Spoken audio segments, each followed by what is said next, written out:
Morning, scrotums. Taking dogs for a walk.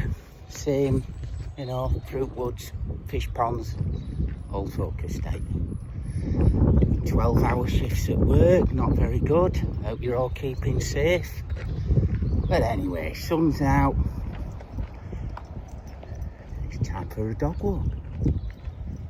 So when my kids were little, take them for a drive, we used to tell stories in car, make them up. They'd have to make their stories up.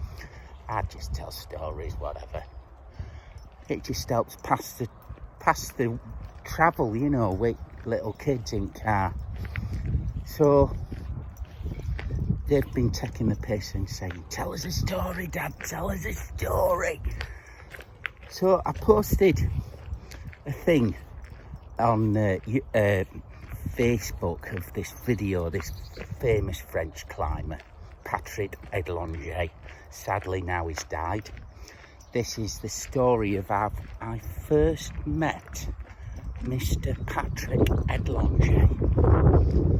So, me and woman was in south of France for a month's holiday, driving in this little blue Mini, ticking routes off that I've always wanted to do, getting brown, just generally she was being gorgeous, I was just being me. But anyway, we was driving, and if you're going down south of France from Chamonix and that area, you come to this little village called Sisteron. And if you looked at left over the river as you're driving, there's this gash in the mountainside, and in there's some bolted routes. This one I wanted to do. I think it was given about 8k back then, but it's been downgraded since. But yeah, anyway, so I do these little tiddly warm-ups. One side's really overhanging. Other side is a slab. So we get out, and it's in the shade as well, which is good for south of France. So it's a bit hot for us Brits, but I'm a sun lover, I can take it. So we camped on the outskirts of Sisteron. Next day, drives in, parks car, walks into this little gorge thing, if you like, that all village has been made out of, and start doing these routes. There's people up here. I just have to watch the dog because they're got little kids. Not mine aren't used to little babies, so just hold on a minute. Obviously waiting for something.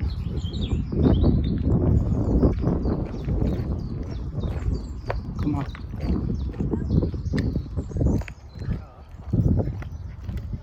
So,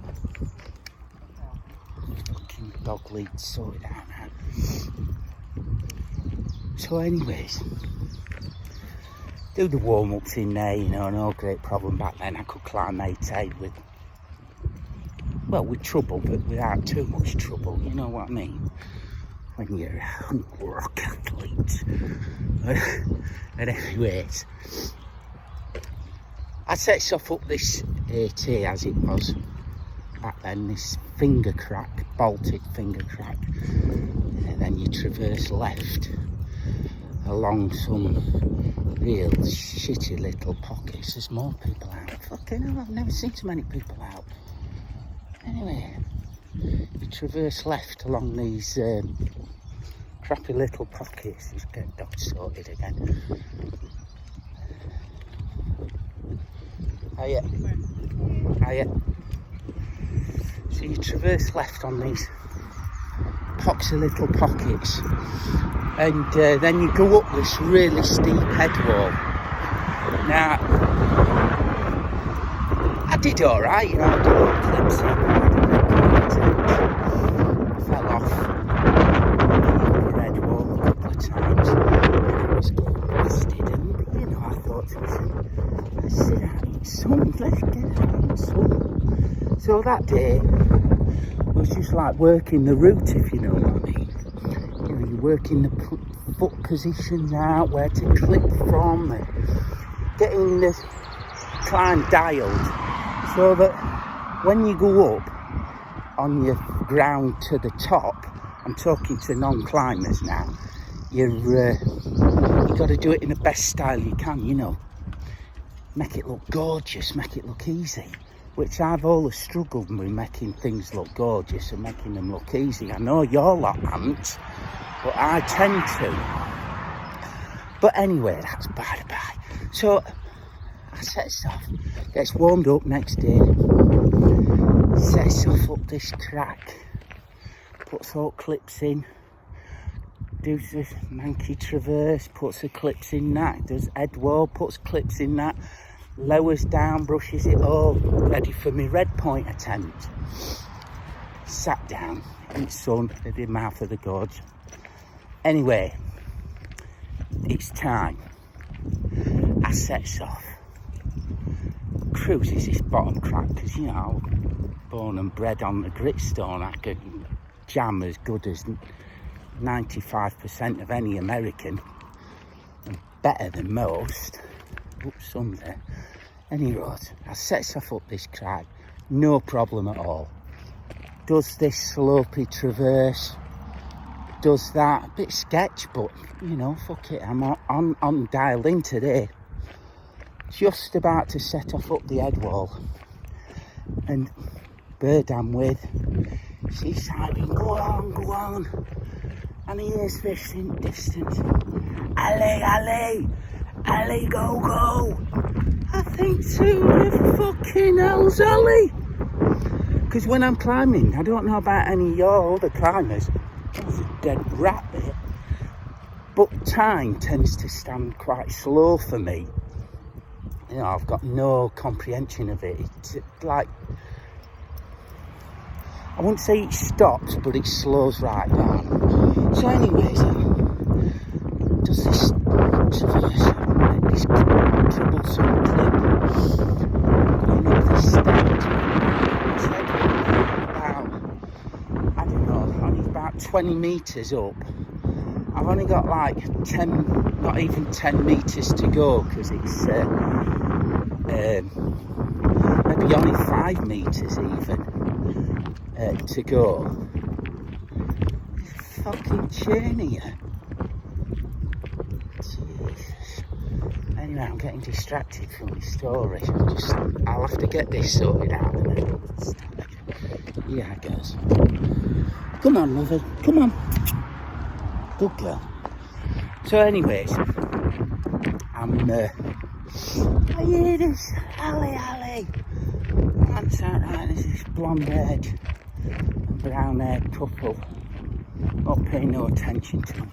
So anyway, I sets off up this head wall, moving, like, you know, like I always wanted to move in my eyes. Someone like Ron or Pod, or, you know, some of the other very famous climbers. They move like machines, you know.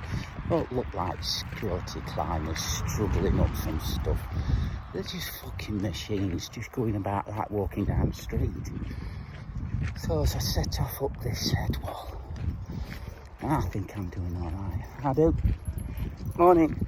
And comes to this clip, clips it, carries on up these pockets. Comes to the next clip where I fumble clip it, don't I? Fucking rope drops. So I tries again.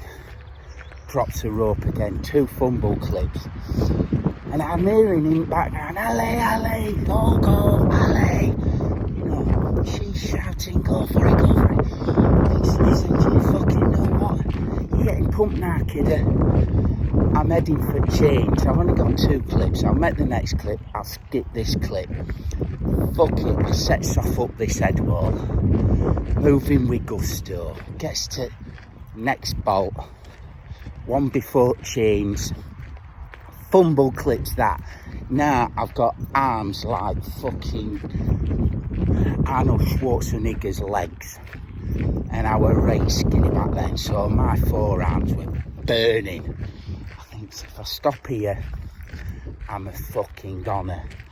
Anyway, I sets up for the next set of pockets. They're screaming in the background, go, go! Because I'd get 2 clips by then. Gets to chain. Within grabbing distance at chain, my foot skims. I'm fucking plummeting. Falling through space. Now I'm about, I think you're only about 25 metres up from change. You can do it on like a 55 metre rope. So I reckon it's about 25 metres up. I come whizzing down. Fucking whizzing. And I think I'm gonna hit the ground here. Because time goes a bit slow. So I starts lifting my feet up as you do. Anyone that's took big falls will know you pay attention, you know, you really focus. Anyway, so I'm plummeting down, lifting my feet up, and they're just on rope stretch, touch the floor. Woman at time, she goes fucking tearing up to the first bolt, goes back up on rope stretch, down again. So I've grounded from like 25 metres. So I'm all of a gibber. It's deathly silence in this fucking chasm. No more alley bollocks. She lowers herself down the rope. Well, I said, what fucking happened there? You know, I'm not worried that I took a monster fall. I would just, you know, is she alright? Burnt her hands or something? We didn't have shunts back then, no creakeries. Just had a little, well, it was a figure of 8 that we were using because it had a big 12mm rope. And she loads it in my hand. She says, "Right." She says, "What?" She points to this geezer. She says, "It's Patrick Edgeley." She says, "So fucking what? Why did I fall so far?" She says, "Oh, looking, it's Patrick Edgelinger." She nods over to this, you know, back then, blonde, straggly taggly hair, built, god of her climbing, you know, up there with like Ron and all the big American names and Pod and, you know, lived, everyone that you know about as a young lad in British climbing. He was one of the superstars of the world. And there he was in his white shorts, this beautiful woman next to him stood with his mouth open because he'd seen this fucking huge fall. Well, I lost it. You know, I don't conduct myself in front of Patrick Edgelinger very well. I think I might have threatened to rip his beautiful blonde French head off and spit down his neck. Anyway, they scuttled off. They thought, fuck hanging about here, we're offlands. They went.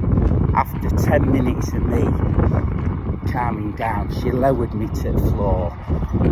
And, you know, I just pulled the ropes. Fuck the quick draws, we'll come back.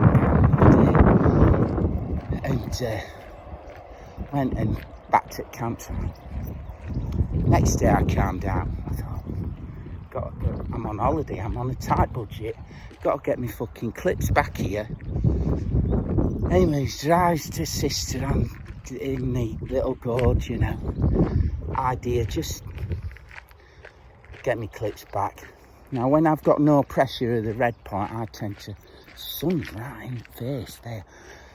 I tend to climb better, so I set stuff up with not the intention of red pointing it. If I'm going to fall off, I'm going to fall off. I won't particularly ask.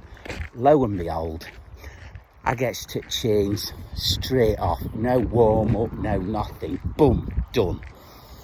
Lower down, takes everything out. Packing his gear. Who walks in? Told Patrick. And he walks up to us and we end up chatting, you know. She's just got this big fucking drool coming out of her mouth. And I must admit I was a bit starstruck, and I apologise for me carry on yesterday, but he was most impressed with this whipper. You know, his French, this massive whipper, his sexy French accent. Massive whipper, Nigel. Massive whipper. So yeah, that was that. So that's the first of story time via me, really. We carried on all holiday, you know, got naked on Clanks Beach and did all that shit. It was a good holiday. Ended up marrying that girl. Fucking hell. Ended up divorcing her as well, thank God. But that's another story. But anyway, that's it for today. I'm going to carry on about halfway round, and I'll see you scrotums on the rebound. Stay safe. It's sunny. Get in your hammocks. Ta-da.